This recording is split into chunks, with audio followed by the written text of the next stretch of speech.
Hello and welcome to Zeus Explains. In today's video, I'll be solving and walking you through a few of the difficult questions for tomorrow's Physics AMS, starting with a few questions from the quiz and then moving on to one question from the grid.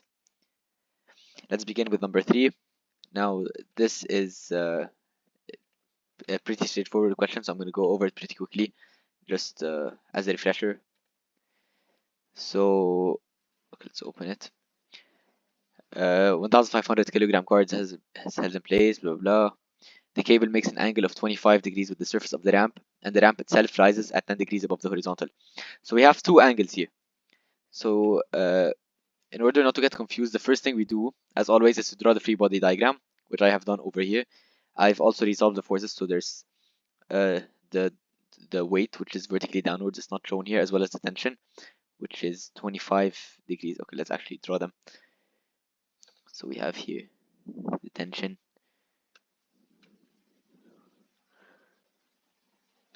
which is theta above the ramp, and theta is equal to 25, and the ramp, which is 10 degrees above the horizontal. And so we also have the weight, which is vertically downwards. Now what we need to find here is T and N. Luckily, it's given that the box is at equilibrium, so we can apply the two conditions of equilibrium. Sigma fx is equal to 0 and sigma fy is equal to 0. Let's start with sigma fx. So Tx is going to be equal to Wx. So T cosine 25 is going to be equal to mg sine 10, and T is equal to mg sine 10 over cosine 25, which if you plug that into your calculator is going to give you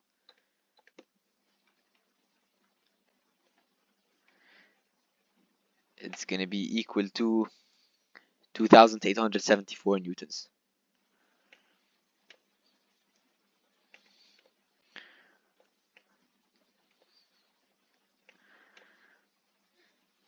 Now moving on to the y-axis, sigma fy is equal to 0, and so n is equal to wy, or sorry, ty. It's equal to wy minus ty. So here there should be a minus over here, and that's minus t sine 25 plus mg cosine 10, which if you put that into your calculator is going to give you 13,558 newtons.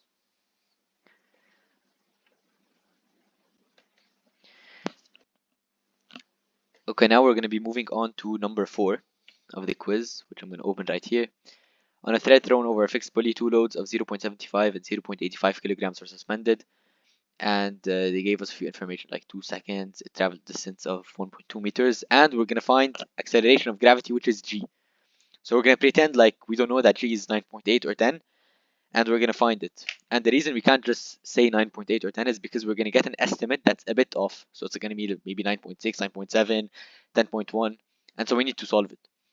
So first thing we do again is we draw a free body diagram, which I have also done. And so we have two masses. I've chosen M1 is 0.85 kilograms, and the forces are the weight and the tension on each of them. Now to apply sigma f is equal to ma. Sorry, here it's equal to 0, which is incorrect. It's equal to ma. So sigma f is equal to ma. So in order to apply that, we need a, which is not given. However, we are given t and delta y, and so we can use UARM to find a. Since t is equal to, delta y is equal to half at squared, and so solving, we get a is equal to 0.6 meters per second squared. Now applying this condition, sigma f is equal to ma on both of the masses. So for m1, w1 minus t is equal to m1 times a. For m2, w2 minus t is equal to m2 times a. And since w is equal to mg, I've simplified them over here into these two equations in two unknowns. So we can just plug that into the calculator to find g and t. and we're going to get that G is equal to 9.6 meters per second squared,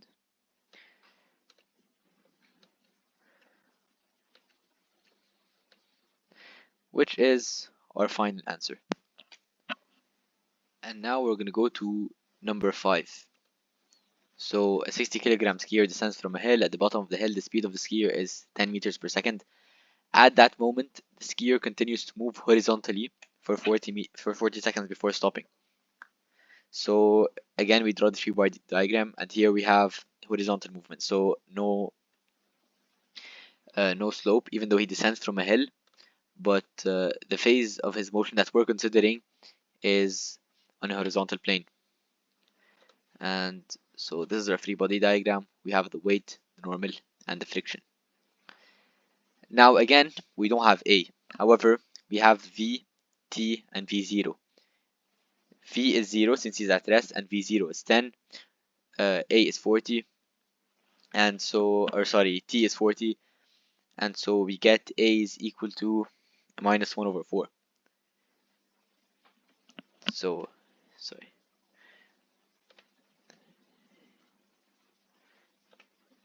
A is equal to minus 1 over 4 meters per second squared. And then now we can apply the conditions. So Newton's second law, sigma fx is equal to ma, since friction is the only force acting on the x-axis. So minus fr is equal to 60a, and so the magnitude of friction is 60a,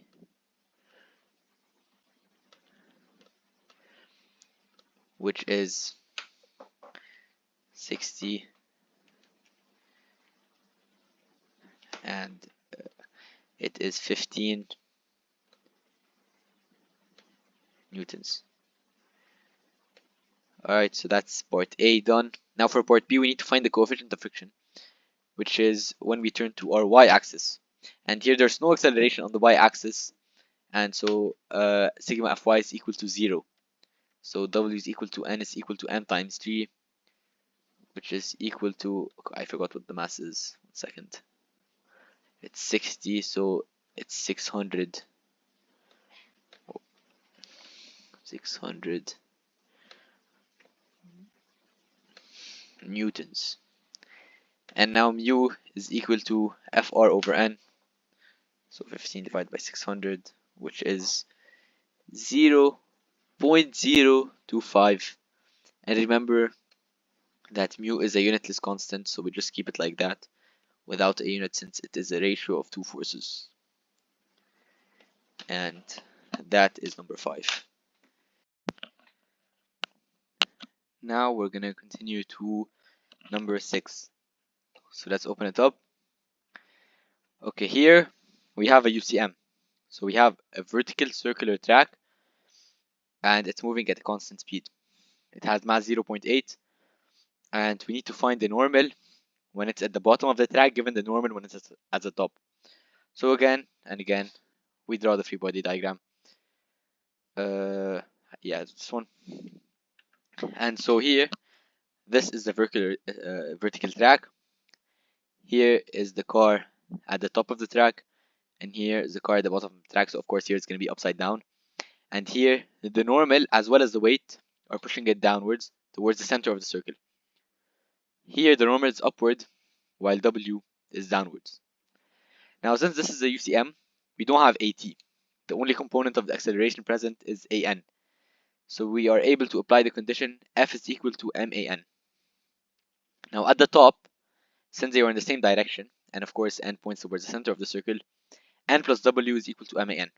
At the bottom, N, so we label them N1 and N2 because they don't have the same value. They are different forces, even though they are both normal reactions. So N2 minus W is going to be equal to MAN. Since they're both equal to MAN, we can set them equal to each other. And now a bit of rearranging, we get N2, which we're trying to find, is equal to N1 plus 2W. W is equal to mg, both are given, and so N1 is also given at 6, so 6 plus 2 mg, and plugging that into the calculator, we get N is equal to 22 newtons, and that is the answer. Alright, now the last question I'm going to be solving from the quiz, which is number 12, and this one we're going to be solving in on the question, so I'm going to be writing on it. 4 times 10 to the power of 2 gram box lies on a horizontal surface and is attached to a string as shown in the figure below.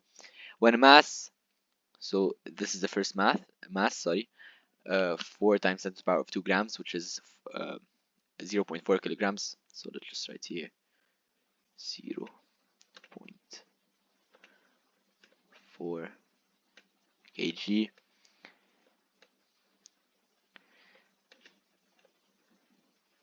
And this is the second mass, 2 times 10 to the power of 2 grams, which is 0.2 kilograms.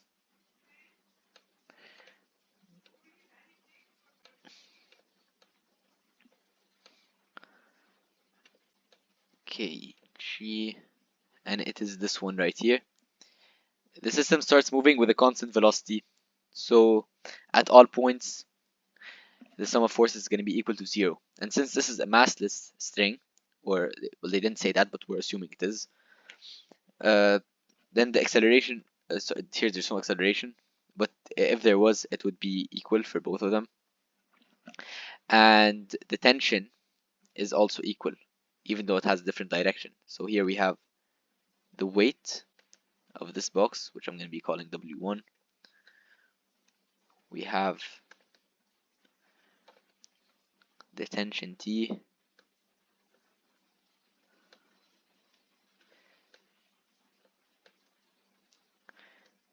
We also here have the tension.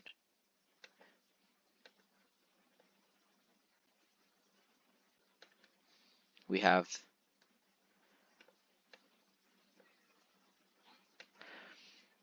friction acting in the opposite direction.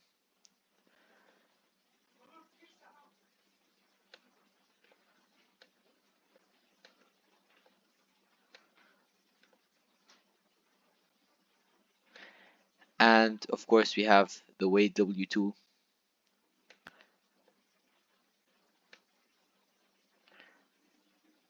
and the normal reaction. So since we can apply sigma F is equal to 0 anywhere, since it's moving with constant velocity and it's one system, and we need to find the coefficient of friction, so we need to find the friction and the normal.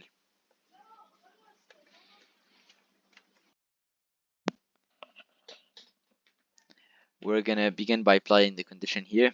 So we find T, then find Fr, and then N over here. Hopefully I'm not moving too fast, but let's begin. So T is gonna be equal to W1, applying the condition here,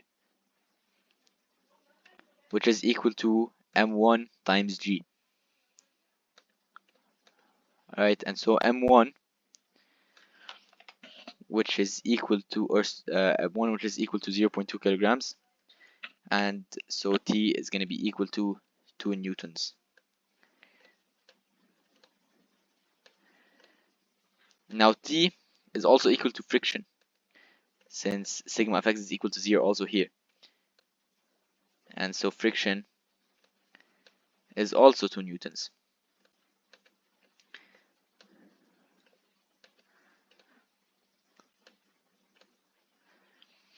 Now lastly, we're also going to look at the y-axis here, so W2 is equal to N, is equal to mg, or M1 times M2 times G, if we're taking this W2.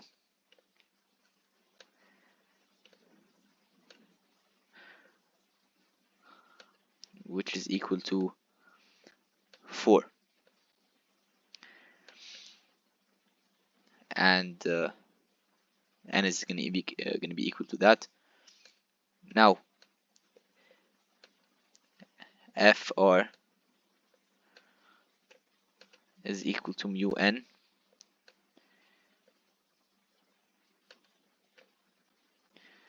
and so mu is equal to Fr over N, which is 2 over 4, and it's 1 over 2. Remember, it has no unit.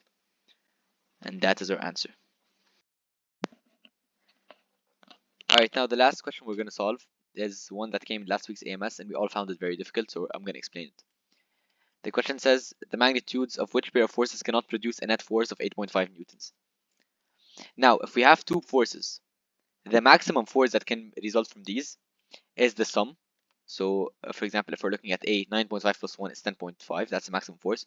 And the minimum force is the difference, so 9.5 minus 1, which is 8.5. And it can also take any value between the maximum and the minimum. That means that the sum of 9.5 newtons and 1 newton, it can take any value between 8.5 and 10.5. And that's because that depends on the angle between them.